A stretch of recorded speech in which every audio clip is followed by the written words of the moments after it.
नमस्कार मित्रों, मैं Vishal Singh BCom e learning में आपका स्वागत करते हैं। आज हम कंपनी एक्ट 2013 के अंतर्गत lien of share, difference between the forfeited of the share oblique lien of the share के विषय में बताएंगे। लेन ऑफ द शेयर नाम से अंशों का ग्रहणाधिकार के अंतर्गत किया गया है। राइट टू रिटेन के अंतर्गत हम इसे कहते हैं। नेक्स्ट वर्ड में या वर्ड से पहले क्लियर किया, लेन ऑफ द शेयर, कोई भी शेयर को आपको वैल्यू अपने पास जो सुरक्षित रहते हैं। जैसे किसी व्यक्ति ने, मिस्टर एक्स कुमार ने एक व्यक्ति को 5,000 रुपए उसको लोन उसने मांगा और उसे दे दिया, लेकिन उसने बदले में 5,000 के बदले में उसकी एक स्मार्टफोन अपने पास रख ली। तो जो वह अपने पास रखा, इस पास रखने की प्रक्रिया को हम लेन ऑफ शेयर कहते हैं। जैसे किसी भी व्यक्ति के पास 15,000 शेयर है, लेकिन उसे कुछ पैसे की आवश्यकता हुई, हमने उसे 10,000 का पेमेंट किया, लेकिन 5,000 share in value save in मतलब अपने पास रखा, तो इसे हम लेन ऑफ शेयर कहते हैं। Lien of share not defined for the company act 2013 में डिफाइंड नहीं है, लेकिन but company article of association AOA defined of the lien of share. प्रत्येक कंपनी को अपने निर्माण में मेमोरेंडम ऑफ AOA में लेन ऑफ शेयर के रूल रेगुलेशन उसे पूरे बताने पड़ेंगे। पूरा प्रोविजन उसमें लिखा रहेगा, उसी के आधार पर वह लेन ऑफ शेयर कर सकते हैं। लेन ऑफ द शेयर जब भी करना हो 40 डे बिफोर उसको नोटिस देना अनिवार्य मानी जाती है। लेन ऑफ शेयर अगर पेमेंट कर देता है तो उस शेयर का पूरा रिफंड आपको देनी पड़ेगी। लेन ऑफ शेयर को कंपनी एक्ट के टेबल 9 to 12 के अंतर्गत प्रदान किया गया है।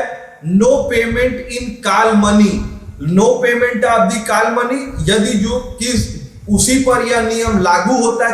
नो पेमेंट इन कॉल, जैसे फर्स्ट कॉल का भुगतान किया, सेकंड कॉल का भुगतान नहीं किया, तो लेन ऑफ द मनी के अंतर्गत आती है। नेम इन रजिस्टर्ड, क्योंकि name in registered lane of share का नाम कंपनी की लिस्ट रजिस्टर में होना चाहिए।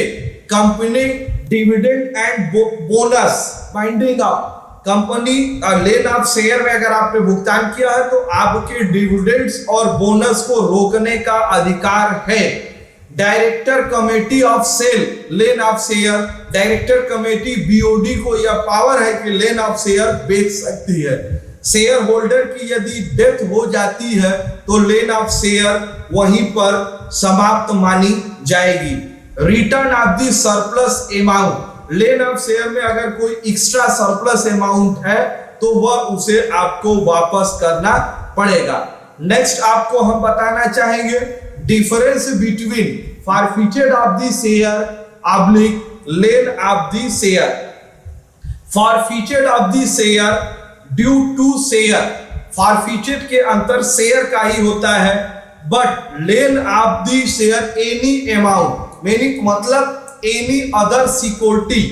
next forfeited not payment in call, क्यों कि जो भी कॉल का भुगतान नहीं करता है वहां पर आप फॉरफीटेड का रूल लागू कर सकते हैं।